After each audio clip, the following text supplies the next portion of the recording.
Hello दोस्तों, सिद्धांत academy में आपका स्वागत है। देखिए, जिन लोगों ने चैनल को सब्सक्राइब नहीं किया है कृपया चैनल को सब्सक्राइब कर दें। देखिए, इस वीडियो में हम लोग पढ़ेंगे सिंपल इंटरेस्ट का टाइप नंबर 6। देखिए, टाइप नंबर 6 का ये सेकेंड वीडियो है। इससे पहले टाइप नंबर 6 का फर्स्ट वीडियो हम लोग देख चुके हैं, ठीक है। तो देखिए, टाइप नंबर 6 के सेकेंड वीडियो का जो पहला क्वेश्चन दिया गया, ठीक है। तो देखिए, पहला क्वेश्चन क्या कह रहा है कि राम ने 60,000 रुपये की एक बाइक खरीदी। उसने 10,000 रुपये नकद भुगतान किया और शेष राशि 2 वर्ष के बाद 15% साधारण ब्याज पर भुगतान किया। तो साधारण ब्याज के रूप में उसे कितना अधिक भुगतान करना पड़ा, ये कह रहे हैं। तो देखिए, 60,000 रुपये की बाइक खरीदी, 10,000 नकद दे दिया, तो कितना रुपये बचा है? 50,000। सुनेंगे, 50,000 रुपये को 2 वर्ष में 15% के हिसाब से चुकाना है उससे। सुनेंगे नहीं है, तो देखिए 2 जीरो कट जाएंगे। तो देखिए 500 गुणे 2 कर दो, 500 गुणे 2 कितना हो जाएगा? 1,000 गुणे 15। तो देखिए 15 गुणे 1,000 कितना हो जाएगा आपका? 15,000। सुनेंगे नहीं, कितना इंटरेस्ट के रूप में देना पड़ेगा? 15,000 रुपये।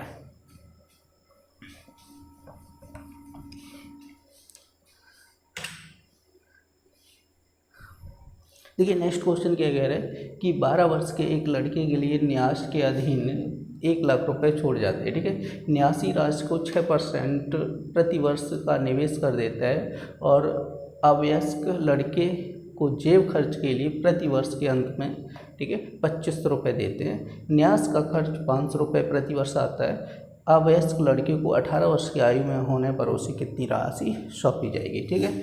तो देखिए, यहाँ पे सबसे पहले हम निकालेंगे कि 1 लाख रुपए जो छोड़ा गया है उस पर हमें इंटरेस्ट कितना मिलेगा, क्योंकि अभी लड़का 12 साल का कम मिलेगा, 18 साल पे मिलेगा। तो कितने साल का गैप है? 6 साल बाद, समझे कि नहीं है। तो देखिए 6 साल में कितना इसको इंटरेस्ट मिलेगा वो हमें यहाँ पे निकालना है पहले। तो देखिए यहाँ पे 1 लाख रुपए है, ठीक है। तो देखिए यहाँ पे 6% के हिसाब से 6 साल में कितना इंटरेस्ट मिलेगा वो यहाँ पे निकाल लें। देखिए 6 गुणे 6 कितना हो जाएगा? 36। और यहाँ पे कितने जीरो बचे? 3 जीरो, सुने कि नहीं है। तो देखिए 36,000 रुपये क्या हो जाएगा? ब्याज हो जाएगा। अब देखिए मूलधन कितना है? 1 लाख। तो लड़के को जब 18 साल का होगा तो उसे कितना पैसा मिलेगा? 1,36,000। समझ आया कि नहीं आया? कितना मिलेगा टोटल पैसा? 1,36,000। अब देखिए क्वेश्चन में क्या कह रहा है कि लड़के के जेब खर्च के लिए प्रति वर्ष कितना दे रहा है? 25 रुपये, ये जेब खर्च का दे रहा है। और न्यास का खर्चा कितना दे रहा है? 500 रुपये। अगर टोटल हम देखेंगे, टोटल खर्चा 1 वर्ष का कितना हो जाएगा? 3,000 रुपये। क्लियर है कि नहीं? 3,000 रुपये 1 वर्ष का खर्चा होता है। और ये कितने साल तक होगा? 6 साल तक। तो 6 साल में कितना खर्चा हो जाएगा? 6 तिया 18,000, नहीं है। तो देखिए 1,36,000 लड़के को देना था, उसमें से क्या हुआ? 18,000 मतलब लड़के को दिया और न्यास का खर्चा टोटल मिला के कितना हुआ? 18,000 हुआ। तो जो बच्चा पैसा है वो लड़के को राशि के रूप में क्या होगा? सौंपा जाएगा। तो देखिए कितना पैसा बचा है वो यहाँ पे घटा लीजिएगा, यहाँ बचेगा 8, 1 सुनिए 1,18,000। क्लियर है कि नहीं है? तो 1,18,000 लड़के को राशि के रूप में सौंपा जाएगा। देखते हैं नेक्स्ट क्वेश्चन।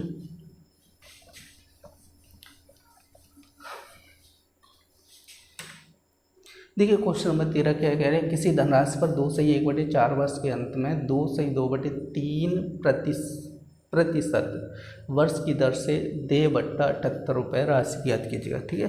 तो राशि की बात कर रहे हैं। तो देखिए यहाँ पे फॉर्मूला देख लीजिएगा, राशि पूछा गया। देखिए फॉर्मूला कुछ नहीं है, जैसे उसमें ऐसा ही होता है, ऐसा ही की जगह यहाँ पे क्या कर देंगे? वट्टा। क्लियर? वट्टा इक्वल इंटू क्या हो जाएगा? 100 बटे क्या हो जाएगा? दर गुणे समय। समझेंगे? तो देखिए बट्टा कितना है? 78 गुणे कितना हो जाएगा? 100। अब देखिए यहाँ पे 4 दूनी 8 और 1 कितना हो जाएगा? 9/4 गुणे इसकी बात करें 3 6 2 कितना हो जाएगा? 8 बट्टे कितना हो जाएगा? 3। तो देखिए यहाँ पे इसको करें 4 दूनी 8 और ये कहाँ जाएगा? ऊपर, ठीक है। तो देखिए ये हो जाएगा 78 गुणे 100 गुणे 3 और यहाँ पे कितना हो जाएगा? 9 गुणे 2। तो देखिए 3 से इसको काटो तो 3 तिरका 9। अब देखिए यहाँ पे 6 से काटिए, 3 दूनी कितना हो जाएगा? 6 से। तो 6 से इसको काटिए 6 1, ठीक है, एक बार जाएगा, एक बचेगा 18 हो गया, 6 तिया 18। तो यहाँ पे 13 गुणे 100 कितना हो जाएगा 1300 से। तो अगर हम राशि की बात करें तो वो कितनी होगी 1300 रुपये।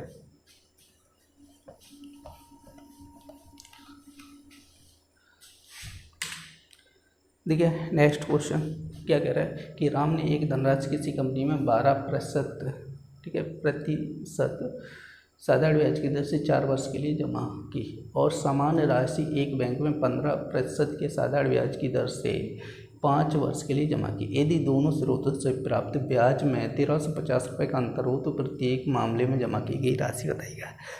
तो देखिए 12% के हिसाब से 4 वर्ष में कितना हो जाएगा 48, ठीक है, फर्स्ट बैंक में। दूसरी बैंक में ये अगर 15% 5 वर्ष के लिए, तो देखिए 15% 5 वर्ष के लिए, मतलब देखिए यहाँ पे जो दर दी गई वो क्या कह रहे हैं प्रति वर्ष कह रहे हैं। प्रति वर्ष का मतलब एक वर्ष में 15%, और यहाँ पे समय की बात कर रहे हैं, कितने समय है 5 वर्ष का, तो एक साल में 15%, तो 5 साल में कितना हो जाएगा, समझे कि नहीं 75। इसी तरह इसमें देख लेना क्या कह रहा है 12% प्रति वर्ष। जो दर होती है वह वार्षिक होती है कि नहीं होती है, वार्षिक का मतलब प्रति वर्ष, तो एक वर्ष में 12%, और यहाँ पे कितने वर्ष की बात करें 4 साल, तो 4 साल में कितना हो जाएगा 12 चौको 48। तो इसी तरह यहाँ पे 15% के साथ 5 साल का कितना हो जाएगा 75। लेकिन क्वेश्चन क्या कह रहे हैं दोनों का अंतर, तो दोनों का अंतर निकालेंगे, यहाँ पे कितना हो जाएगा 27, समझेंगे। तो देखिए 27 यहाँ पे इन दोनों का अंतर यहाँ पे कितना आ रहा है, यहाँ पे अंतर कितना आ रहा है 27, लेकिन क्वेश्चन कितना कह रहा है 1350, समझे कि नहीं है। तो देखिए अगर इसको हम काटेंगे तो ये कटेगा 5 बार, तो ये बन जाएगा 50, तो एक बराबर, सॉरी यहाँ पे लिखना है 50, तो हमें जमा की गई राशि 1 बराबर 50, तो 100 बराबर कितना हो जाएगा 5000।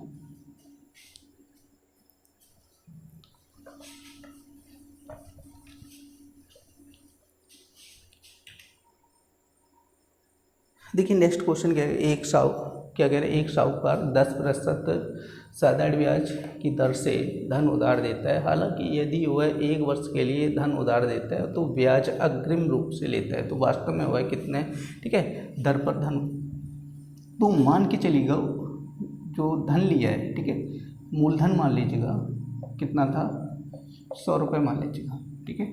अब देखिए 100 रुपये क्या कर रहे हैं 10% की बात कर रहा है, तो अगर 100 रुपये पे 10% की बात कर रहा है तो इंटरेस्ट कितना हो जाएगा 10 रुपये। सीधी सी बात, 10% का मतलब हमने कई वीडियो में बता चुके हैं कि 100 रुपये पे अगर 10% की बात कर रहे हैं तो सीधी सी बात हो जाएगी 100 रुपये पे 10 रुपये क्या हो जाएगा ब्याज हो जाएगा, क्लियर। तो देखिए यहाँ पे मूलधन मान के चले थे, कितना मूलधन है 100 रुपये, ठीक है। 100 रुपये में क्या ब्याज कितना हो जाएगा 10 रुपये, लेकिन जो ब्याज लेता है वो कैसे लेता है अग्रिम रूप से लेता है, समझे कि नहीं है, अग्रिम रूप से। तो अगर हम वास्तविक मूलधन की बात करेंगे तो मूलधन कितना हो जाएगा 90 रुपये, क्लियर है कि नहीं, क्योंकि 90 रुपये वास्तविक मूलधन होगा, तभी तो 10 रुपये ब्याज हुआ, तो 90 और 10 कितना हो जाए 100 रुपये, तभी तो उसने 100 रुपये लिया, क्लियर हुआ कि नहीं हुआ। तो देखिए यहाँ पे अब हमें क्या पूछा गया, दर पूछा गया, R = क्या हो जाएगा SI गुणे 100, ठीक है, बटी क्या हो जाएगा मूलधन, क्लियर है कि नहीं। तो देखिए यहाँ पे 0 से 0, तो यहाँ पे हो जाएगा 100/9। अब देखिए यहाँ पे काटेगा तो कितना हो जाएगा 11 सही 1/9%। देखिए नेक्स्ट क्वेश्चन क्या कह रहे हैं, रमेश पे राहुल से 5% प्रतिवर्ष के साधारण ब्याज पर एक राशि उधार ली, 5 वर्ष बाद उसने राशि लौटा दी। राहुल ने कुल राशि का 2% भाग वापस उसे लौटा दिया। यदि रमेश ने 5 रुपये प्राप्त किए तो रमेश ने कितने पैसे उधार लिए थे, ठीक है। तो मान लीजिएगा मूलधन मान के चलिए कितना लिया था उसने 100 रुपये, समझेंगे, रमेश ने कितना लिया था 100 रुपये लिया था। तो देखिए अगर इसमें इंटरेस्ट की बात करेंगे तो 100 रुपये लिया था 5%, ठीक है, दर कितनी कह रहा है 5%, और समय कितना कह रहा है 5 वर्ष कह रहा है, समझेंगे नहीं है। तो 5% 5 वर्ष के हिसाब से अगर इंटरेस्ट की बात करेंगे कितना हो जाएगा 25 रुपये, ठीक है। तो रमेश ने 100 रुपये लिया 5% के हिसाब से 5 साल के लिए, तो 5 साल में कितना हो जाएगा इंटरेस्ट 25 रुपये हो जाएगा। जब रमेश राहुल को लौटाएगा तो कितना 100 रुपये तो लिया था, 25 रुपये ब्याज, टोटल कितना लौटाएगा 125 रुपये, क्लियर हुआ।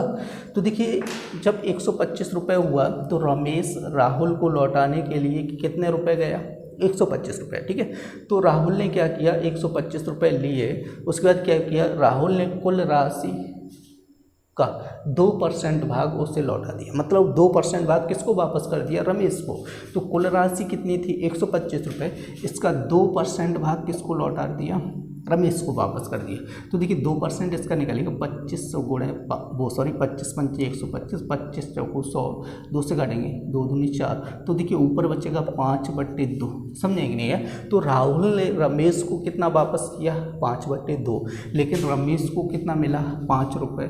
तो 5/2 इक्वल टू हम 5 रुपये लिख सकते हैं कि नहीं। तो 5 से 5 काटिए, 2 का क्रॉस गुणा कीजिएगा, 1 बराबर कितना हो जाएगा, 2, टोटल वैल्यू निकालनी है तो 100 बराबर कितना हो जाएगा, 200, समझे कि नहीं। तो उसने कितने रुपए लिए थे, 200 रुपये लिए थे।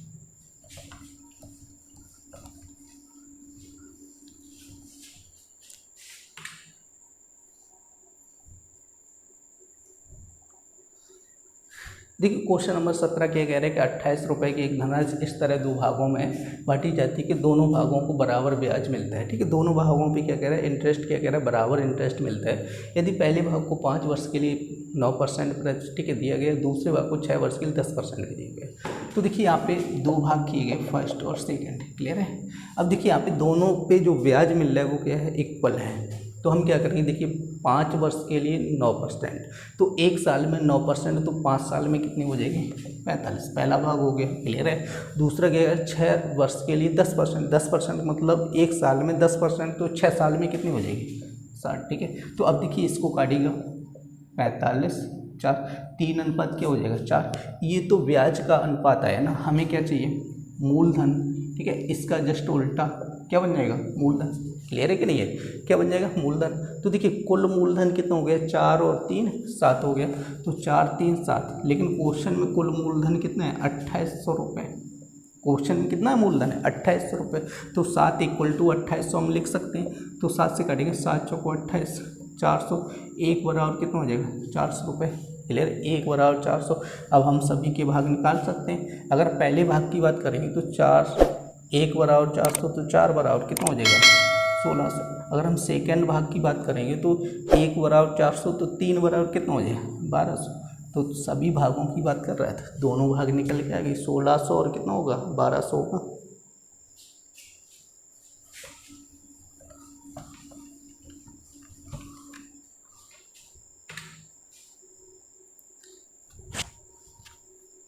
देखिए नेक्स्ट क्वेश्चन क्या कह रहे हैं, एक व्यक्ति ने 1950 रुपये नगद मूल्य देकर एक घड़ी खरीदी एवं 2200 रुपये में 1 वर्ष के लिए उधार पर बेच दिए। यदि ब्याज की दर 10% प्रतिवर्ष हो तो उसे कितना लाभ हुआ या हानि हुई, समझे कि नहीं। तो देखिए व्यक्ति ने जो घड़ी खरीदी थी, ठीक है, वो 1950 रुपये में खरीदी थी, लेकिन उसने क्या किया, उधार में बेचा, ठीक है, नगद नहीं लिया। बोला कि 2200 रुपये मुझे दे देना, वो भी कितने, 1 साल बाद। और दर मतलब ब्याज कितना है, 10% वार्षिक है। ब्याज की दर जो है 10% वार्षिक है, क्लियर है कि नहीं है। तो हमें ये देखें कि 1950 रुपये में उसने ख़रीदा था, उस पर 10% इंटरेस्ट के हिसाब से 1 साल का इंटरेस्ट कितना हो जाएगा। तो देखिए 1950 में उसने तो ख़रीदा था और 10% के हिसाब से 1 साल का ब्याज अगर हम देखेंगे तो 195 रुपये ब्याज हुआ, क्लियर हुआ। तो देखिए 1950 में ख़रीदा था, 195 रुपये ब्याज, तो यहाँ पे हो जाएगा 2145 रुपये, क्लियर हुआ, क्योंकि 10% के हिसाब से ब्याज लगना है, तो 2145 रुपये हो जाएगा, क्लियर है। लेकिन बेचा कितने में उसने, 2200 रुपये में बेचा। तो देख लो 2200 और 2145 विद इंटरेस्ट के, तो यहाँ पे कितने रुपए मिल रहे हैं, घटा दीजिएगा, यहाँ पे 55 रुपये फ़ायदा हो रही है ना उसको, क्लियर है कि नहीं।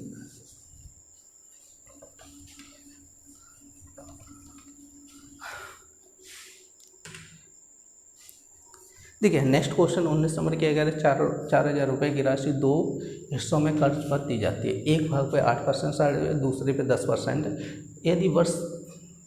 यदि वार्षिक ब्याज ₹352 हो, तो बताइएगा 8% पे कितनी धनराशि दी गई। तो देखिए क्या कह रहे हैं कि 8% और 10% की बात कर रहे हैं। ₹4000 को क्या कह रहे थे 8% पे दिया गया और कितने पे दिए गए 10% पे दिया गया। क्लियर है कि नहीं है। तो देखिए ₹4000 का अगर 8% निकालेंगे तो ऐसे ही निकालेंगे तो 4000 गुणे 8/100। क्लियर है कि नहीं है। 0 से 0 कटेगा तो 8 चौको 32, ₹320।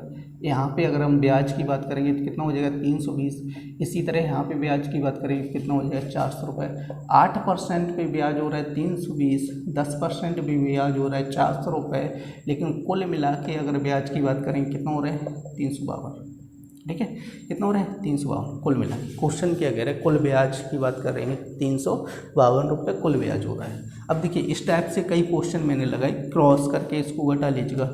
अब यहाँ पे घटाएंगे तो कितना हो जाएगा, देखिए 8, ठीक है, 9 में से 48, ठीक। अब इधर घटाएंगे तो 2 बचेगा और यहाँ पे 3 बचेगा। अब देखिए काटेगा 16 से काटेगा, 16 × 48, 16 2 अनुपात कितना हो जाएगा, वो सॉरी 3 अनुपात कितना हो जाएगा 2। तो देखिए कुल पैसा कितना था 4000। तो यहाँ पे टोटल कीजिएगा 3 2 कितना हो जाएगा 5 = कितना हो जाएगा 4000। तो 5 से काटेगा 5 8 40। तो एक बराबर कितना हो जाएगा ₹800। हमसे किसका हिस्सा पूछा 8%। तो देखिए 8% पे हिस्सा कितना है, देख लो 8% वाला हिस्सा कितना है 3। तो 1 बराबर 800, तो 3 बराबर कितना हो जाएगा 3, ठीक है 2400। क्लियर है। 3 बराबर कितना हो जाएगा 2400।